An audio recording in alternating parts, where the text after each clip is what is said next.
먼저 저희 회사에 대한 설명을 간단히 드리고요. 저희 회사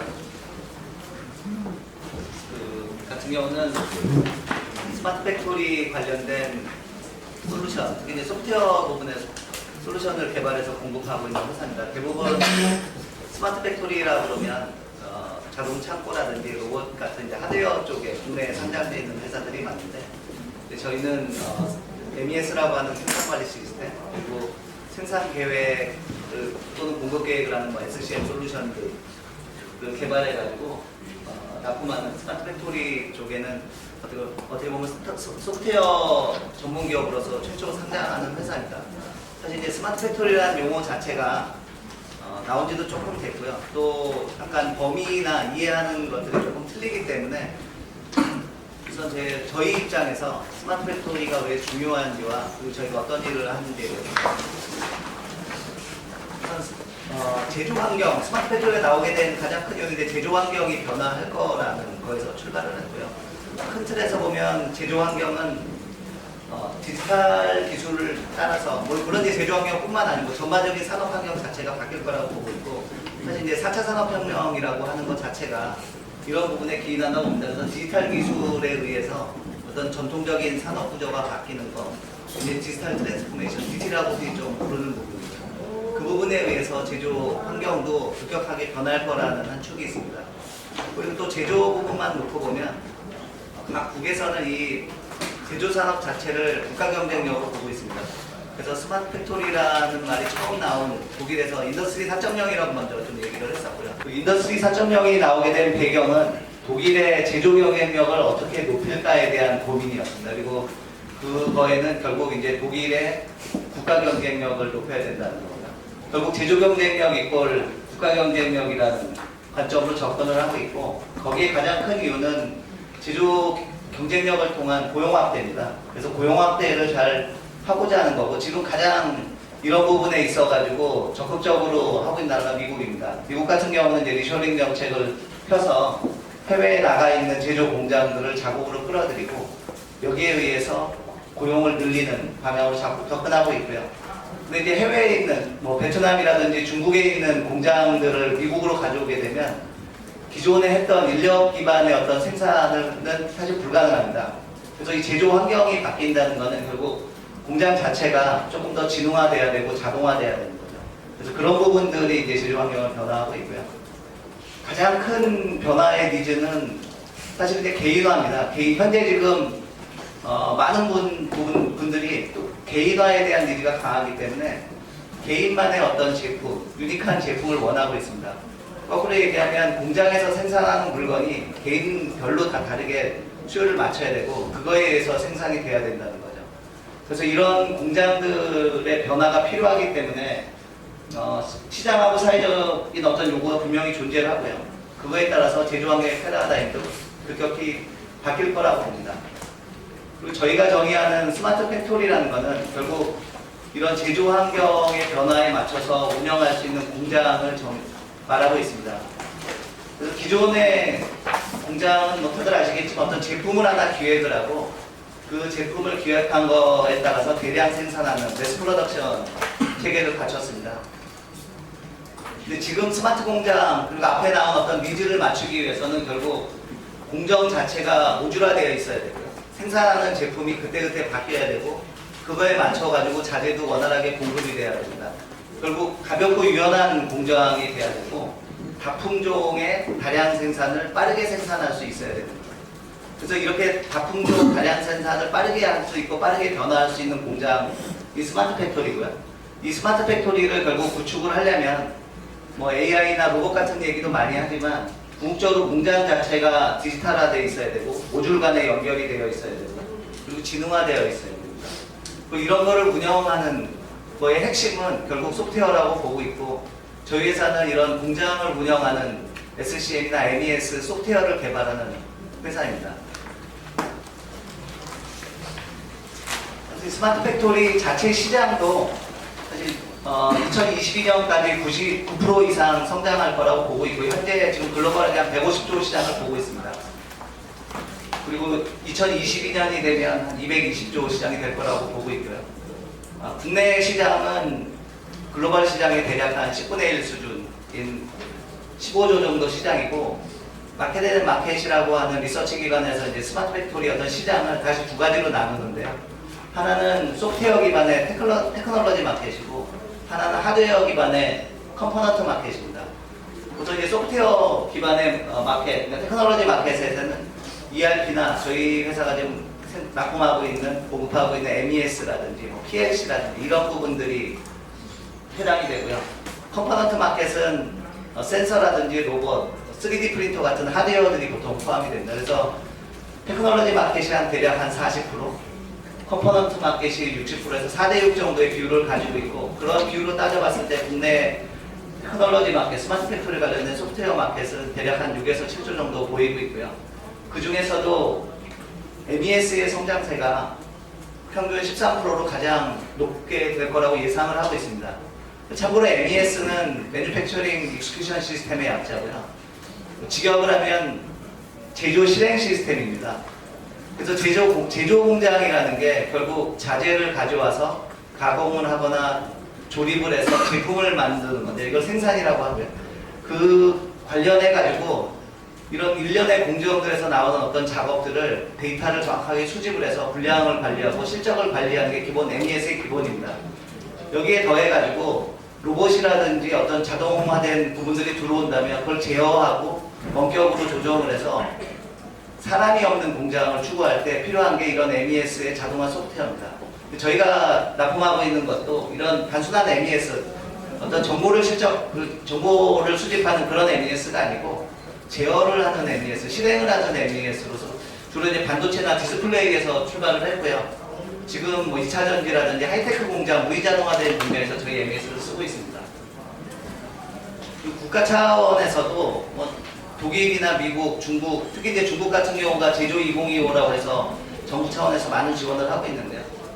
국내도 2015년부터 스마트 팩토리 관련된 지원을 시작했습니다. 그리고 이번 정부 들어서도 뭐 전 정부보다 한 30% 이상 더 많은 지원을 하고 있고, 매년 1조 이상의 투자를 하고 있습니다. 그리고 궁극적으로 2022년도까지 스마트 공장 3만 개를 보급한다는 계획 아래서 투자를 하고 있기 때문에 이런 부분도 저희가 수혜를 볼 거라고 보고 있습니다. 앞에 스마트 팩토리에 대한 걸 전반적으로 말씀을 드렸는데, 다시 정리를 하자면 저희 회사는 그런 부분에 소프트웨어를 납품하는 회사라고 이해하시면 될 것 같고요. 저희 회사가 설립된 거는 2006년이고, 사실 이제 H시스템이라는 회사의 자회사로 만들어졌고, 제가 2008년 말에 지분 양수하면서 실질적인 사업 활동한 건 2009년입니다. 2009년부터 저희가 MES 중심으로 사업을 하다가 2016년에 SCM 전문 업체인 티라이센시의 영업권을 양수하면서 MES와 SCM 두 축으로 저희 사업을 확대했습니다. 그리고 저희 공동대표인 조원철 대표는 삼성전자 쪽에 플래너라고 하는데 SCM 쪽 관련된 전문가고요. 저는 어플라이드 머티리얼이라고 하는 반도체 장비 MES를 만드는 회사에서 연구개발자로 있다가 벤처기업으로 이동해서 현재 지금 이루고 있습니다. 저희 회사는 말씀드렸듯이 MES로 시작을 했고 SCM 사업을 붙여서 지금 성장을 하고 있습니다. SCM에 대해서 짧게 말씀을 드리면, SCM은 서플라이 체인 매니지먼트의 약자고요. 이 공급망 관리라고 하는데, 사실 공급망 관리는 굉장히 광범위한 내용을 포함하고 있습니다. 저희가 하고 있는 거는 그 중에서도 생산 계획과 공급 계획 쪽에 있고요. 예를 들어서 삼성전자 같은 경우 휴대폰을 생산을 할 때 갤럭시 노트 10을 생산한다 그러면 제일 먼저 하는 게 수요 예측입니다. 과연 얼마나 팔릴지에 대한 정의를 하죠. 예를 들어서 1000만 대가 팔린다고 수요 예측이 되면 그 다음에 하는 게 공급 계획입니다. 어디서 그거를 만들어서 공급할 건지에 대한 정의를 하는데, 베트남에서 뭐 몇백만 개, 한국에서 몇백만 개, 이렇게 법인 단위별로 쪼개서 이제 공급 계획을 짜고요. 그리고 거기에 맞춰서 생산하기 전에 어느 공장에서 생산할지에 대한 생산 계획을 짭니다. 보통 생산 계획은 3일 전에 확정을 하고요. 그거에 맞춰서 당일날 작업 계획을 내리게 되는데, 저희가 주로 하는 게 생산 계획, 그리고 작업 계획, 그리고 공정 계획, 공급 계획 이쪽입니다. 그래서 이쪽 계획에 대한 저희 솔루션을 가지고 지금 삼성전자 포함해가지고 대기업에 납품을 하고 있고요. 이 두 사업을 가지고 대략 10년 사이에 한 40% 이상 성장을 했습니다. 그리고 작년에 저희가 자동화 기술을 기반으로 한 로봇 사업을 얹혔고, 올해 클라우드 기반의 플랫폼 사업과 AI 기반의 빅데이터 사업을 신설해서 계속 성장을 하려고 하고 있습니다. 저희 사업 구조는 기본적으로 저희가 가지고 있는 SCM이라고 하는 공급망 관리 솔루션과 MES 기반의 생산 관리하고 자동화 솔루션들, 그리고 물류 로봇 솔루션들을 납품하는 걸 기반으로 하고 있고요. 그 솔루션을 공급하기 위해서 사전에 저희가 보통 제조 시스템 컨설팅 업무를 많이 합니다. 그래서 컨설팅이 하나의 사업 영역이고, 솔루션을 공급하고, 공급한 솔루션을 제대로 사용할 수 하게 하기 위해서 시스템 인티그레이션, SI 업무가 동반되는데, 그런 시스템 구축을 하고 운영을 하는 게 저희 기본적인 사업 구조고요. 말씀드렸듯이 그런 솔루션에는 저희가 물론 아키텍처를 가지고 있습니다. 그래서 SCM이라고 하는 엔터프라이즈 레벨의 보통 어플리케이션이다 보니까 사이트 단위, 어떤 법인 단위로 저희가 이제 공급을 하게 되고, MES 같은 경우는 공장 단위로 공급이 됩니다. 그리고 밑에 로봇이라든지 자동화 소프트웨어들은 장비 단위로 공급이 되고요. 최근에 지금 저희가 하고 있는 플랫폼 사업은 클라우드 기반의 서브스크립션 방식으로 가격을 매출을 올리고 있습니다. 그래서 전반적으로 저희 회사의 장점이라고 한다면 이런 각각의 솔루션들을 저희가 직접 개발한 기술 개발 역량을 보유하고 있는 게 최대의 장점입니다. 그리고 SCM에서부터 MES 로봇까지 이런 토탈 솔루션을 가지고 있기 때문에 국내에서 사실 이렇게 토탈 솔루션을 라인업해서 가지고 있는 회사는 저희밖에 없습니다. 그래서 그런 부분에 있어가지고 고객이 원하는 어떤 원스톱 서비스를 할 수 있다는 그런 경쟁력을 가지고 있고요. 세 번째 저희 강점이라고 하면 저희가 각 산업 분별로 반도체 디스플레이에서 출발했지만 2차 전지라든지 태양광, 또 최근에 항공방위 산업이나 바이오까지 계속 확장을 하고 있기 때문에 그 각 산업군의 대표적인 회사, 예를 들면 반도체라면 SK 하이닉스나 삼성전자 같은 핵심 고객을 저희가 가지고 있고요. 그 고객을 기반으로 해서 나오는 어떤 인사이트를 기반으로 저희 회사를 계속 확장시키고 있습니다. 경영성과 말씀드리면 최근 3년은 연평균 한 10년 평균 성장률보다 조금 떨어집니다. 가장 컸던 이유가 2018년도에 그 디스플레이 경기가 조금 안 좋아지면서 저희 메인 고객이 이제 삼성 디스플레이와 동호하이캠이라는 곳인데 그쪽에 이제 시황이 안 좋아지면서 2018년도 성장률이 조금 낮았고요. 또 이익률 측면에서는 로봇 사업에 18년도 작년에 투자하면서 적자를 좀 보는 부분이 있어서 이 부분에 대한 이익률이 낮았습니다. 하지만 올해 상반기에 저희가 그런 부분들을 좀 산업군별로는 반도체 쪽에 조금 더 집중을 해서 리커버리를 했고요. 올해 상반기 매출로는 148억의 당기 순이익 기준으로 한 10%를 냈습니다. 그래서 올 대략적인 가이던스는 올해 한 310억 정도를 할 것 같고, 당기 순이익 기준으로 한 10%, 영업이익 기준으로 한 11.5% 정도 이 정도 보고 있습니다. 저희 회사의 투자 포인트에 대해서 말씀드리겠습니다. 앞에 말씀드렸듯이 저희 회사는 기술 위주의 회사입니다. 그래서 SCM이나 MES, 물류 로봇, 클라우드 서비스로 이어진 어떤 플랫폼을 가지고 있기 때문에 이 부분에 대해서 기술적인 경쟁력을 지금 확보하고 있고, 저희 전체 인력이 대략 한 250명 정도 되는데 그 중에 기술 인력이 90%인 기술 중심 회사라고 이해하시면 되겠습니다. 그래서 저희가 기술을 통한 어떤 사업을 확대하고 있기 때문에 이 부분이 저희 제일 큰 자산이라고 보고 있고요. 두 번째로는 저희 회사는 제조업이 고객인 회사입니다. 그러다 보니까 어떤 제조업의 영향을 많이 받게 되는데, 제조 전방 산업 같은 경우에 저희가 신규 투자를 많이 하는 산업군들이 저희 고객들 많이 있습니다. 그래서 특히 이제 2차 전지 같은 경우는 저희가 LG화학이나 삼성 SDI 그리고 SK 이노베이션 같은 메이저 3사뿐만 아니고 에코프로비엠이라고 약극제를 만드는 회사라든지 SK I 소재라고 해서 LIBS 분리막을 만드는 까지 모두 고객으로 잡고 있기 때문에 2차 전지 수요가 앞으로 전기차 수요와 맞물려가지고 한 5년 내는 지속적인 그 공장 증설 계획을 가지고 있고요. 여기에 따른 저희 수혜가 예상이 됩니다. 두 번째는 소재부품 쪽인데, 소재부품 같은 경우는 저희가 기존에 롯데정밀화학이라든지 SKC라든지 이런 쪽에 이제 고객을 이미 확보한 상태에서 한일 관계 어떤 이슈 때문에 소재 쪽에 또 정부에서도 많은 투자를 하고 있고요. 특히 SK그룹 같은 경우에 SK 이노베이션의 2차 전지하고 SK 하이닉스의 반도체를 구축을 해서 거기에 공급하는 소재 부품 공장들을 계속 증설 계획을 갖고 있습니다. 그래서 올해 하반기 저희가 SKC와 SKC 솔믹스 두 군데를 수주를 했는데 내년에도 이쪽 부분에 대해서는 지속적인 저희 성장이 예상이 되고 있고요. 반도체 디스플레이 같은 경우는 전통적으로 저희의 캐시카우 마켓입니다. 특히 이제 하이닉스 같은 경우 올해 지금 16라인 MES 저희가 수주를 했고 내년 10월 양산 목표로 해서 확대하고 있고요. 어제 아마 이게 뉴스가 나온 것 같은데요. 삼성 디스플레이 같은 경우에 그 D8-1 라인이라고 하는 LCD 라인을 아몰레드 라인, AMOLED 라인으로 변경하면서 대략 한 13조 정도 투자하는 투자 계획이 발표됐습니다. 그래서 그 부분에 있어가지고도 저희 전통적인 고객이기 때문에 수혜가 예상이 됩니다. 또 더 첨예해가지고 최근에 지금 폴더블 폰 나오고 있는데요. 폴더블 폰 자체도 반응이 좋아서 이 부분에 대한 증설도 예정되어 있기 때문에 반도체나 디스플레이는 꾸준하게 저희 쪽에 캐시카우 역할을 할 거라고 보고 있습니다. 첫 번째 저희 장점이라고 하면 앞에는 성장에 대한 말씀을 드렸는데 기본적으로 저희는 안정적인 매출 구조를 가지고 있으면서 확대를 하고 있습니다.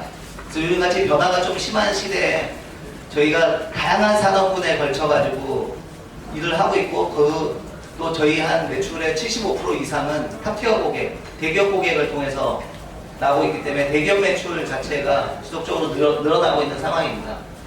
그래서 그리고 특히 저희가 대기업 그룹사 ICT 기업과는 주요 협력을 하면서 저희 솔루션을 공급하고 있는데요. 삼성 SDS하고는 물류로봇 관련된 MOU를 체결하고 저희가 삼성전자와 삼성 SDI에 대략 한 100대 정도 공급을 했고요. 그리고 LG CNS하고는 SCM 솔루션에 대한 전반적인 협력을 해서 LG전자나 LG화학 그리고 LG이노텍 같은데 전체 공장에 저희 SCM 솔루션을 공급하고 있습니다. 특히 LG화학 같은 경우가 이제 국내 공장은 물론이고 남경, 중국에 있는 남경이나 헝가리 공장 같은 전체적으로 저희가 다 공급을 하고 있고요. SK CNC하고는 SCM에서 MES로까지 전체 스마트 팩토리 전반에 걸친 MOU를 맺고 하고 있습니다.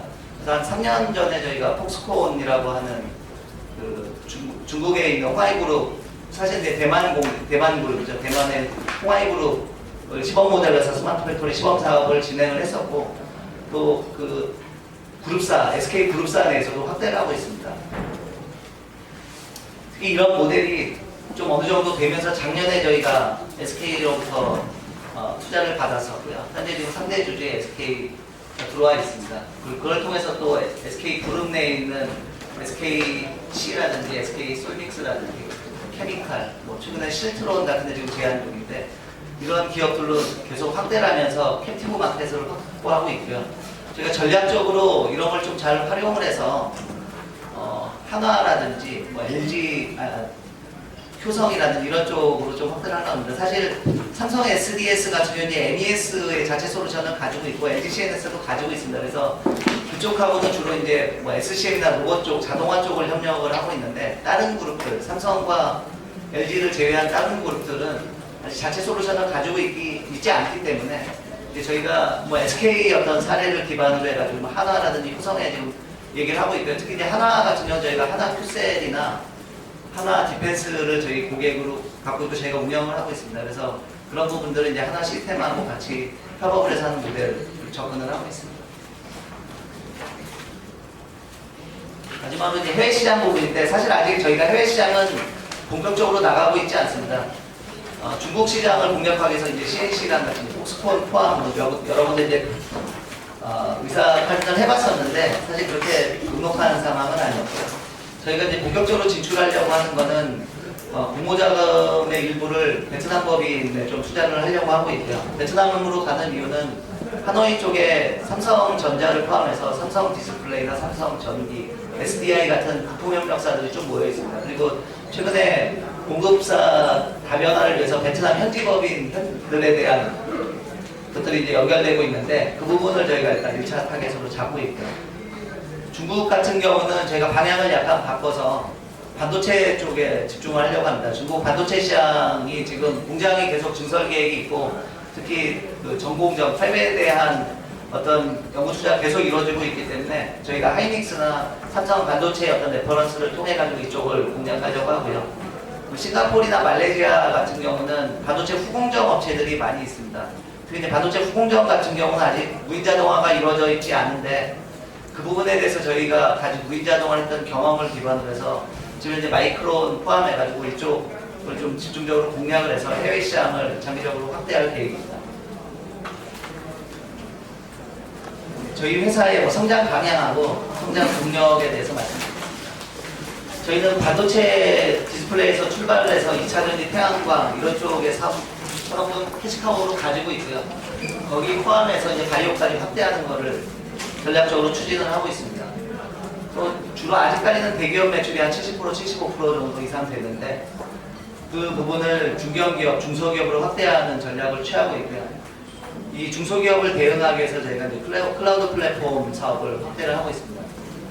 또 SCM이나 이제 물류 로봇을 기반으로 해가지고 저희가 공장 물류, 무인자동화된 부분에 대한 어떤 특화된 기능 그걸 가지고 있는데요.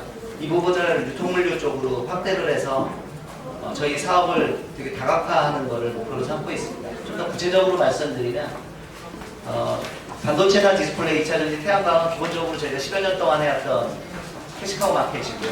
여기에는 이제 삼성이라든지 LG, SK, 하나 같은 그룹들이 있습니다. 그리고 저희 메인 고객이고 좀 더 나아가서 저희가 좀 롯데정밀화학이라든지 SKC 같은 MES 시스템 구축한 걸 기반으로 소재 산업에 대한 확대가 있고요.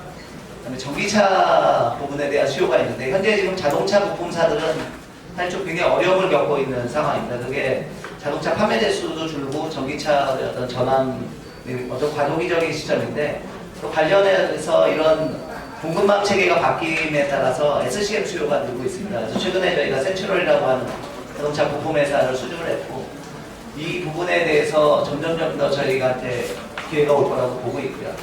항공방위 분야에서는 사실 방위산업이 올해 좋기 때문에 이 부분에 대한 수요도 계속 지속적으로 확대되고 있습니다. 좀 더 나아가서 바이오 부분은 아직 저희가 들어가지 못하고 있는 상황입니다. 저희가 이제 CJ 제일제당의 바이오 사업부 프로젝트 하나 진행을 했었는데 본격적인 바이오로 가려면 뭐 셀트리온이라든지 뭐 삼성 바이오로직스 이쪽은 약간 레귤레이션에 대한 이슈가 있습니다. 그래서 그 부분을 저희가 좀 준비를 해서 바이오 사업까지 확대하는 전략을 갖고 있습니다. 저희가 이러한 핵심 동력으로는 저희 SCM과 MES 자동화 소프트웨어에 대한 기본 틀을 가지고 플러스해서 로봇 사업을 지금 계속 추진 중에 있고요. 저희가 작년부터 로봇 사업을 추진을 했는데 저희는 다시 로봇 하드웨어에 대한 경쟁력을 갖고 있는 건 아니고요. 뭐 로봇 하드웨어에 대한 기술적인 경쟁력은 일본이나 독일이 갖고 있고 가격적인 경쟁력은 중국이 가지고 있습니다. 저희가 잘하는 건 이 로봇을 제어하고 운영하는 소프트웨어고요. 저희가 이 제어 소프트웨어 부분에 어떤 보드를 만들어서 로봇하고 인베딩 시켜서 로봇을 운영하는 쪽으로 그래서 로봇을 기반으로 한 토탈 솔루션을 제공한 쪽으로 좀 접근을 했고 작년 하반기부터 저희가 이제 납품을 시작해서 삼성전자하고 삼성 SDI한테 약 한 100여 군데 정도 로봇을 공급했습니다. 그리고 CJ 대한통운에는 그 포클리프트라고 하는 무인지게차를 POC를 마친 상태에서 지금 추가 발주를 기다리고 있는 상황이고요. 구체적으로 내년도에 SK 이노베이션 미국 공장이 이제 무인자동화하는 공장으로 좀 예상돼 있어서 이 부분에 지금 제안 중에 있습니다.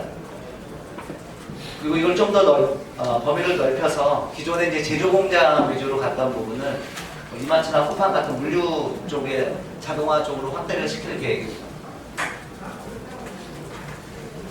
두 번째 성장 동력은 클라우드 부분입니다. 저희가 2015년도에 과기부 과제로 해서 클라우드에 대한 어떤 솔루션, 중소기업을 대상으로 한 클라우드 솔루션을 만들었는데 이제 핵심은 저희가 가졌던 SCM에 대한 어떤 공급 계획, 생산 계획에 대한 역량과 MES 쪽의 생산 관리 부분을 중소기업에 맞게 텔테를 합쳐가지고 토탈 솔루션으로 제공하는 모델로 만들었었고요. 이걸 한 3, 4년 투자를 했는데 올해 하반기부터 본격적으로 LG전자 쪽에 좀 공급되고 있습니다. 그래서 LG전자 전체 협력사 190개 중에 1차 협력사인 30개 정도를 대상으로 해서 클라우드 플랫폼 서비스를 시작을 했고요.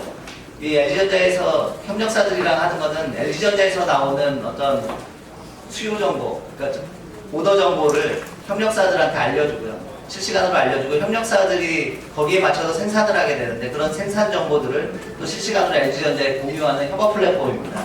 그래서 LG전자 입장에서는 부품 협력사들의 어떤 문제에 좀 빠르게 대응할 수 있게 해주고 부품 협력사 입장에서는 LG전자가 오는 오더에 생산을 좀 더 쉽게 할 수 있게끔 해주는 역할을 하면서 이 부분을 확대하고 있습니다. 그리고 뭐 내년에 좀 더 구체적으로는 나머지 협력사들 약 한 160개 정도 더 확대할 계획이고요. SK 하이닉스 같은 경우는 용인 클러스터라고 해서 그쪽에 하이닉스에 납품하는 소재 업체라든지 장비 업체들을 이제 모으게 하는데 거기에 지금 저희가 도입하려고 CNC랑 일부 좀 반도체 관련된 것을 개발을 하고 있습니다. 그리고 정부에서도 스마트 산단이라고 해서 산단에 있는 산업단지에 있는 공장들을 묶어서 제조센터를 지금 만들려고 하는데요. 이 부분도 저희가 충분히 기존에 했던 것들을 가지고 확장할 수 있을 거라고 보입니다. 좀 더 궁극적으로는 현재 아직 저희 나라는 이런 피라미드형 구조입니다. 삼성전자는 삼성전자 협력사들이 납품을 하고 LG전자는 LG전자 협력사들이 납품을 하는데 이게 조금 근 2, 3년 내에 많이 붕괴될 거라고 보고 있습니다. 일본 같은 경우는 이미 2004, 5년 전후 해서 15년 전에 붕괴가 됐고요. 붕괴됐던 가장 큰 이유는 소니라든지 파나소닉 같은 회사들이 어떤 경쟁력을 잃으면서 자국의 어떤 부품 협력사들한테 부품을 조달받은 게 아니고 글로벌하게 해외에서 값싼 기술력을 가진 회사들로부터 공급받으면서 무너졌습니다. 우리나라도 그렇게 될 확률이 되게 높고 그렇게 된다면 일본처럼 중소기업들이 굉장히 어려워질 수 있고요. 또 거꾸로 얘기하면 기술이 있는 중소기업만 살아남게 됩니다. 그리고 그런 중소기업들 같은 경우는 대기업과 같은 시스템을 갖춰야 되는데 그런 측면에서 보면 결국 IT 인프라는 클라우드가 제일 최적이라고 보고 있고요. 그 클라우드를 통해서 중소기업들이 대기업과 같은 수준의 어떤 IT 환경을 가지고 접근할 수 있는 시대가 올 거라고 보고 있습니다. 그래서 그런 부분에 대해서 저희가 지금 제일 공을 들이면서 준비를 하고 있습니다. 마지막으로 AI 분석 부분인데 제조 데이터가 모이게 되면 이제 결국 분석으로 넘어가야 된다고 보고 있고 이 AI가 도입되는 부분은 제일 중요한 거는 사실 데이터 사이언스 인력입니다. 그래서 이런 부분들을 가지고 준비를 해야 되는데 저희는 이제 몇 년 전부터 이 부분에 대한 준비를 해서 사실 올해 처음으로 이제 하이닉스에 AI 분석 솔루션을 납품을 시작했습니다. 그래서 단기적으로는 저희가 분석 솔루션을 분석 플랫폼화해서 앞에 말씀드린 제조 운영 플랫폼과 연동해가지고 플랫폼 사업을 지속적으로 확대하는 게 목표입니다. 마지막으로 저희 회사에 대해서 간략하게 말씀드렸는데 앞에 말씀드렸듯이 저희 회사는 기본적으로 안정적인 매출 구조를 가지면서 성장하는 회사입니다. 그리고 제조 환경의 변화에 따라서 스마트 팩토리 어떤 니즈에 따라서 급속도로 성장할 거라고 보고 있고요. 특히 개인적으로는 한 5년 이내에 자율주행차에 대한 어떤 발전 그리고 3D 프린터의 발전으로 제조 환경이 급속하게 발전하고 변화된다고 보고 있기 때문에 이 부분에 대해서 저희가 제대로 준비하고 그 시대에 좀 앞서서 쭉 꾸준히 성장할 수 있다고 생각하고 있습니다. 네, 감사합니다.